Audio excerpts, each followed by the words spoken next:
that these differences could be put aside, but my next guest has his doubts. Andrew Yang was a fascinating presidential candidate in 2020, among the most fascinating I ever had a chance to talk to, because he spoke outside the dots. He united a lot of Republicans and Democrats with ideas that didn't stick with labels. But the problem in this environment is we tend to stick with labels. Andrew Yang joins us right now, the former presidential candidate in 2020, got an enormous amount of buzz, ran for New York mayor, didn't win, but he quit the race when it was looking like he wouldn't, rather than drag things out. I'm delighted to have him right now. Andrew, good to have you. Neil, it's great to be here. Thanks for having me. What do you make of, you know, we've always had bickering within parties. That's not new. I don't want to overstate it, but it seems like they're poles apart within each party. And I'm just wondering, with the Democratic Party, did you quit on it, or did it quit on you? Well, there are a couple of things going on that Americans sense around us, Neil. First, polarization between the parties is at record highs, and it's driving political stress and anxiety, making Americans feel like our fellow countrymen aren't even like on the same page or in the same nation. And then within each party, you have a couple of factions that, in my view, ought to comprise separate parties instead of trying to have them under the same tent. Where if you had a genuine multi-party system in America, in my view, there'd be 5 parties. There'd be progressive Democrats, moderate Democrats, a group of centrists, moderate Republicans, and then conservative Republicans. And I'm going to suggest that system would actually work better, because you'd have much more like a parliamentary system, where parties then have to form alliances to get power. Of course, I'm going too far there, but is the problem that the two-party system as we know it is just getting a little long in the teeth? It really is. And if you go way back, Neil, to our founding fathers, they never would have wanted a two-party system. John Adams said two parties would be a great evil. Yeah. George Washington was anti-partisan in his farewell address for good reason. The two-party system is an invention that now has run its course, but we haven't been able to move on from it, even though we can see that it is not working and has not been working for quite some time. But, you know, I was thinking when you were coming together, there are inflection points where it's deemed the two-party system fails and a new party emerges. At the time of Abraham Lincoln, what became known as the Republican Party. But it's rare. Why is it so rare? It's rare because the duopoly suppresses all competition. If you're an independent, right now independents outnumber Republicans or Democrats by the numbers in this country. Let's say you're a libertarian. If you try and contest a particular race, you find yourself shut out. There are these primaries that control the process where it disenfranchises literally millions of Americans. 10% of Americans are right now deciding 83% of races, which means the other 90% of us are on the outside looking in. You had the trouble, too, not being a well-financed candidate. So you took on sort of like you were like a brush fire. People were really intrigued by you. But the system has in its place the moneyed candidate tends, not all the time, but I'd say like 99% of the time, to have the edge in an Iowa and then a New Hampshire. And before you know it, it's a fait accompli. Now, it was a little different for Joe Biden, where he got his act together, I think, in South Carolina. But is it the structure of the primary system that does it, or is it just the way it's evolved?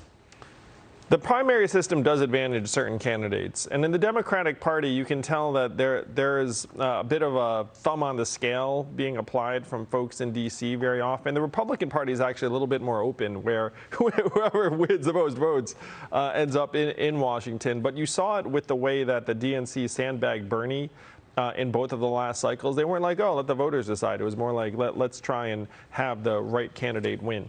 But Bernie might be getting the advantage, right? I mean, the rap you hear against Joe Biden is he campaigned as a moderate, but progressives are calling the shots, and Bernie Sanders is leading the parade. Do you agree with that? Well, again, in my view, the Democratic Party should probably be two separate parties at this point. And you can see the tensions within them. And you can say, well, trying to get them in the same tent might facilitate them working together. In my view, the real problem is that there are a number of moderate Republicans who would support aspects of, for example, the infrastructure package, but because of political pressures, there is such a fissure that if they cross over, then they wind up getting criticized by Trump, even though historically the Republican Party has been for rebuilding bridges and roads. Yeah, in fact, I remember distinctly President Trump wanted to rebuild bridges and roads. Right, a $2 to $3 trillion he wanted to go big, and now he's criticizing this plan that was a third of that. But be that as it may, he might run again. Looks like he is, and he might win.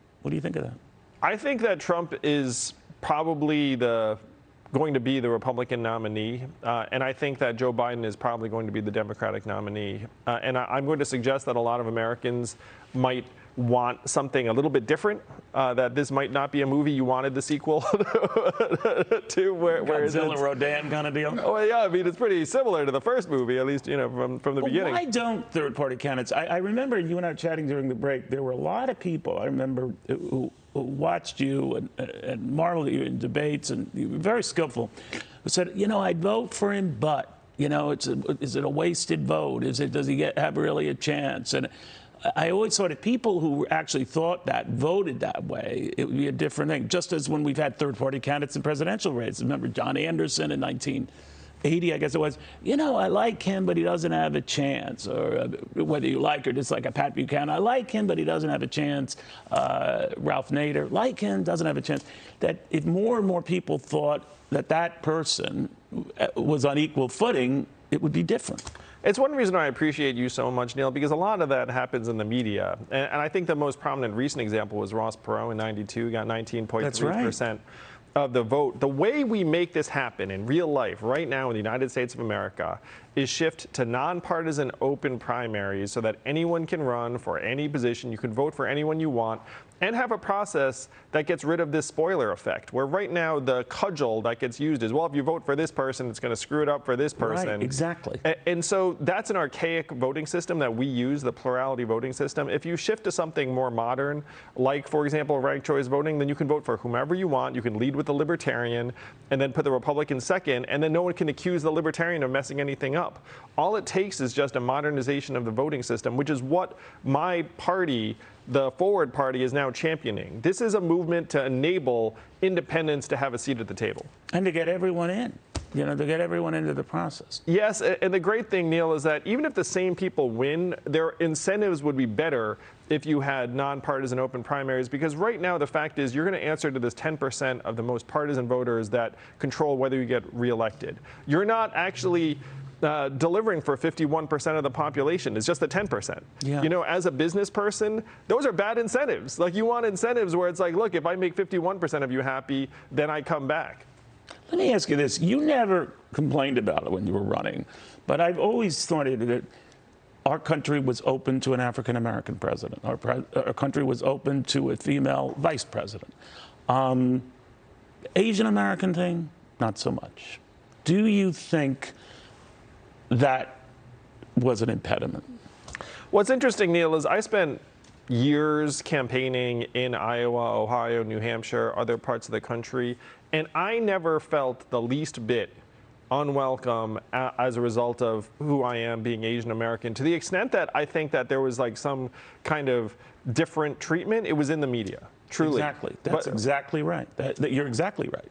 No, I think Americans are much more open about this sort of thing than the traditional media is, on the left or the right.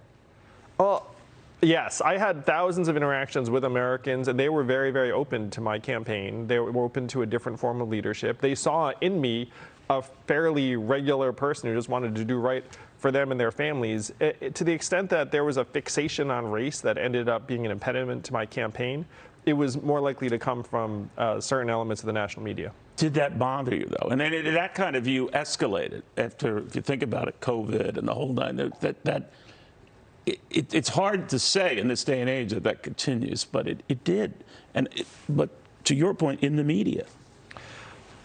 One of the interesting things, Neil, is that when you're out in the arena, you don't want to complain about the referees or whatnot. If I have a low-rating show, I blame him.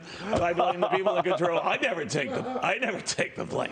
I was always just trying to make my case directly to the American people, and I was grateful for the fact that people were open to it, really. And I saw that everywhere I went. Yeah, and I think that most Americans, that is the case.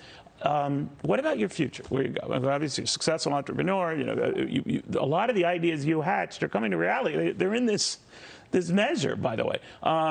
You must take some pride in that, whether people like it or not, right? Yeah, I do take a lot of pride in the fact that the ideas that animated my campaign are now very, very mainstream. And America, this is what we need to mainstream now. Open primaries so that different people can vote in every single race. If we get that right, then all of a sudden, how would that be beneficial leadership. if you were covering, let's say, a primary night and Democrats, Republicans, everyone can vote, everyone can do that? How is that? How does each party then, or is it each party deciding on its nominee? How would that go? I'll use New York as an example. New York is a one-party town, Yes. Democrats. So if you're an independent or Republican, you're shut out. Because the Democratic primary happens without you, and then by the time it gets to the general, it's already a done deal.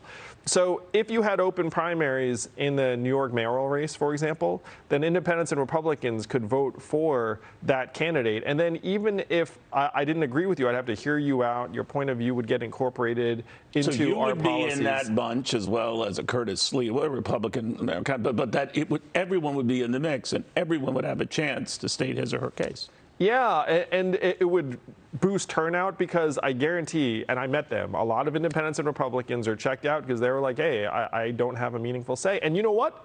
They're right. So if you look around the country, 83% of these races are being decided in the party primary.